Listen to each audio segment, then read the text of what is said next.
In the last posting about using technology in teaching in the classroom, I talked about how the technology allows us to be the guide on the side for our students or our children or our colleagues, because there's only one person sitting in front of a keyboard and a screen. Thank goodness we're way past the time when we had to have 2 or 3 kids at every desktop. That's what it was like when we first started to use computers. But now every child has the possibility of having his or her own desktop or iPad or tablet or whatever.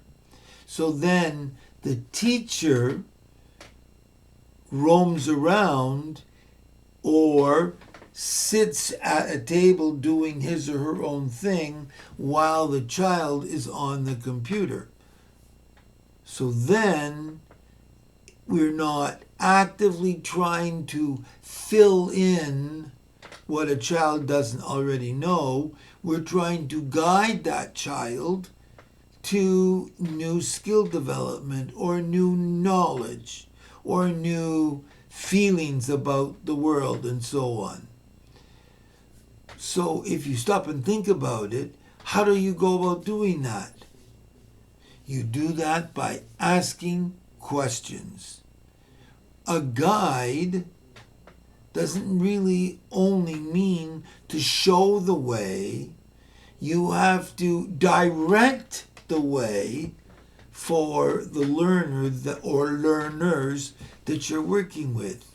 You show them or you ask them questions so that they can then find the answers themselves. So let's use a simple example like Google. And you decide, this is something that I used to do, and I know it was done a lot. You want children to do some kind of a report on pets. You tell them that you want them to write about their pet and tell you something about that pet. What's the name of the group, the genus, the species, where do they normally live in the world, and so on. You write out some questions, or you sit together and you talk about questions. What kinds of things should you include in your report?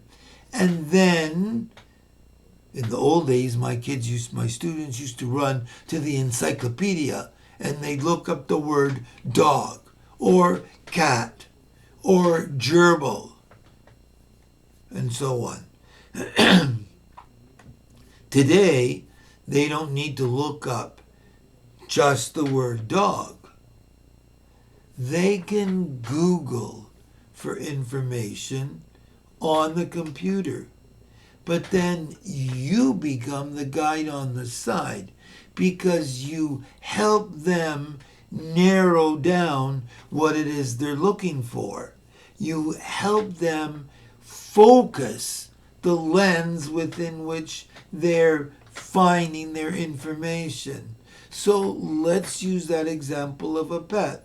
And you want the children to learn something about the pet that they have.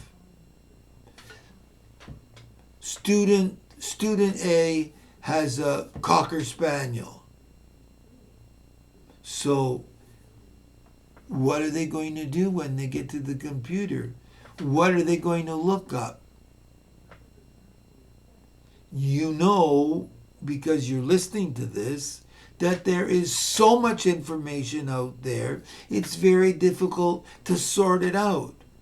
You need to help the student or your child focus their attention. They're looking for information in a particular direction. So we've decided it's going to be Cocker Spaniel. But what about the Cocker Spaniel? What kinds of questions? You get a piece of paper and you sit down and you ask, so, okay, tell me, what do you want to find out? And you negotiate with your learner what it is they need to find out about. How old do they normally live? Where did the genus come from? The type of dog. Where did it come from? What are the things that type of dog are known for? What are the things that pet owners like about them or dislike about them? Do they make good guard dogs? What kinds of things do they like to eat? And so on and so on and so forth. So you become the guide on the side, helping the child narrow down the scope of what it is they're trying to look for, because every child has an area within which they're able to function comfortably. And you don't want to make it so big, so wide, that they can't figure out where they want to go. The best, most effective learning takes place when we help the child find a niche that they can fill, a little area that they look into. Let's say you want them to do research on a sport, something that they're interested in. And where do you want them to go for their research? That's the next question. If you're interested in learning about sports, you can look up the word sport in Google, but that's still going to be an overwhelming amount of information. Obviously, looking up a specific sport is not something a challenge that you would give to a high school student. It's more likely going to be an elementary school student. So then, what kinds of skills does an athlete who is interested in speed skating, what kinds of skills do they need? What muscle groups does their body depend upon to excel? What special equipment do they need? How young can they be when they start? In the newspaper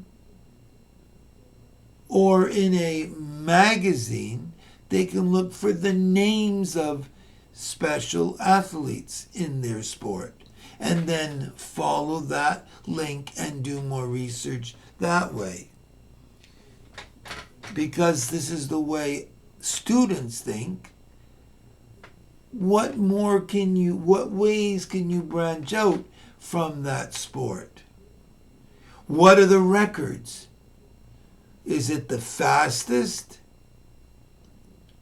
The fastest speed skater?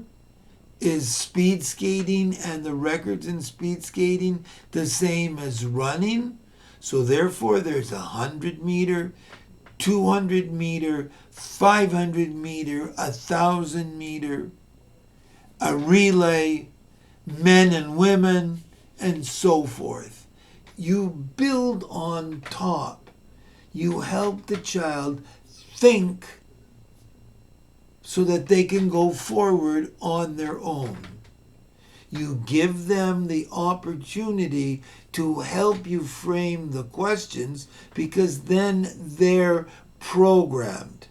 They're beginning to think about what they should be looking for. But you're the guide on the side. You don't tell them. You show them where to go to find what they're interested in. And then you ask pointed questions to help them continue to look. Remembering that every child has a zone of proximal development, an area within which everything is comfortable in terms of what they're asked to do. And if you go beyond that, they become frustrated if it's too hard or bored if it's too easy. So you have to know your learner and you have to help that learner by asking questions that they can easily find the answers to and can easily cope with the material that they're going to find. It's not easy anymore. It used to be easy when I was a classroom teacher to stand in front of a group of students and say, okay, today we're practicing multiplication of one number from one digit by one digit. So, Peter, 5 times 2. Rosalie, 8 times 3.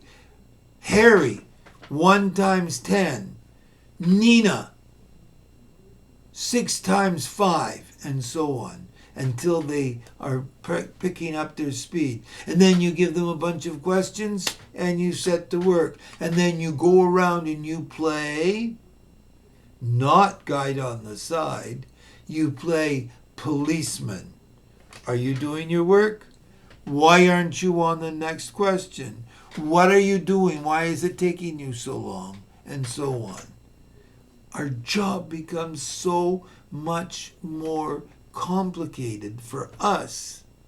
But for them, for the people, the students, the kids we're working with, it's more meaningful.